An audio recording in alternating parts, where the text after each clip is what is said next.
Welcome to the vlog. It's probably something I'll never say again, but this type of self-filming got so popular recently that these two guys invented the SwitchPod. This tripod was specifically designed to be operated one-handed and collapse pretty easily down into this handle slash selfie stick. It places the camera at a pretty natural angle and it works pretty great, but it does have a couple of issues. For example, what if you want to mount the camera to a soccer post? Or how about up in a tree?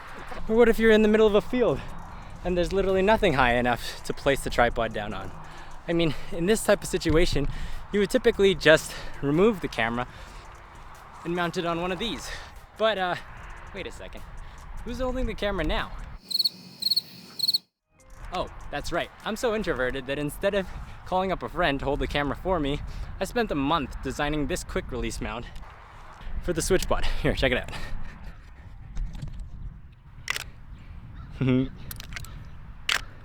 Turns out, quick release mounts make really good fidget toys. Which is cool, but getting to this point took 3 major design iterations. For building a mount at this scale, sometimes the easiest place to start is to create the shape you want with your hands. Converting this initial shape into a CAD model, we're going for the simplest shape possible in order to verify that our tolerances and assumptions are appropriate. In other words, I just want to quickly check whether stuff will actually fit in the real world. And it's a good thing I did, because I actually miscalculated the shape of this back piece in the model. What happened was I initially measured just to the width, but I also added a reality to how deep, and so it didn't fit. But it's nothing that can't be fixed with a little bit of remodeling. And would you look at that? The SwitchPod mounts and fits perfectly, and my tripod mount fits perfectly on the first try. Okay, version 2. Version 2 is basically just an extension of version 1. But having 3 major design iterations sounds so much better than having 2, so we're just going to call this a completely new version. Starting with the version 1 model, I basically want to add a latch that keeps the SwitchPod from sliding up and out of the mount unintentionally. Why would that be necessary exactly?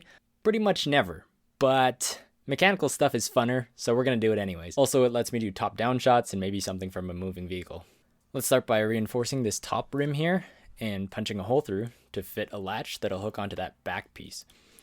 Then I'll add these wing tab things to screw it into a wall and make a hook that seems like it could work. And then hit print. Hey, it works. And now to disengage the latch, let's just add these arm thingies that your thumb can hit. And there you go. Mostly functional fidget mount. The latch can hold like 50 pounds, and it engages about 99.6% of the time. I got my brother to try out using the latch, but he almost immediately broke it, even though I reinforced the arms with a stainless steel mesh. So to support the arms, I added these little guide winglet things, and it seems to keep the latch and arms moving the way they were supposed to.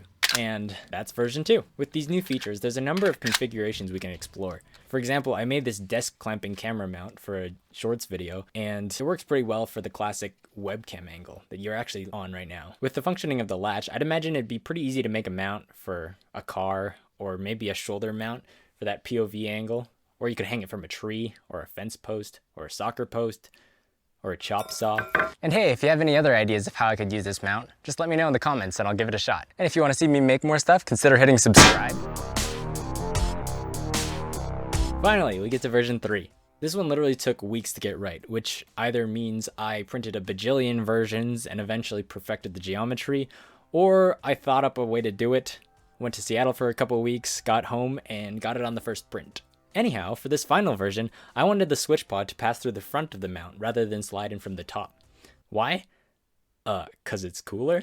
I don't know, I just wanted it that way. The challenge with having it enter the front is that gravity's not helping the SwitchPod stay in the mount anymore. We need to design a latch that allows the round section of the SwitchPod into the mount, but doesn't let it out until we deactivate it somehow. Well, this is the first mechanism that came to mind.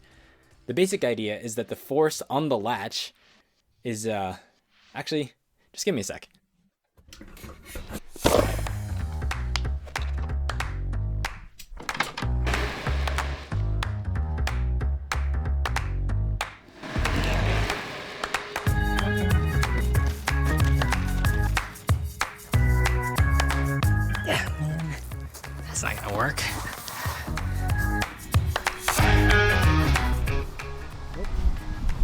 this one. Okay, this one should work. It's not quite what I remember it to be from my childhood, but if we had a ball that was constrained such that the bottom was above this section and the top is also constrained, then its ability to slide over this seesaw would depend on the angle of it as well as the scale of the ball relative to the seesaw. Okay, let me explain. When the seesaw is in this position, as the ball moves through the slot, it will catch on the end, and if you tried to force the ball past, it would only get more stuck. But if you push this side down just a little bit, the ball would be able to roll over the seesaw. In this example, we're pretending that there's no friction, which means the force applied by any given surface will only be in a perpendicular direction to the surface itself. In engineering, we usually call this the normal force, and for a circular object, this direction is the same as drawing a line from the center and extending straight through the point of contact. This is basically how pool players can aim the object ball even when the cue ball isn't perfectly in line with the target. Back at the seesaw, in the up position, the force from pushing the ball extends through the solid section and applies a rotational torque that just makes the ball more trapped. But if we lower the seesaw just a bit, suddenly that normal force is actually pushing the seesaw to rotate the other way. Now pushing the ball lowers the seesaw, which eventually allows the ball to slide past.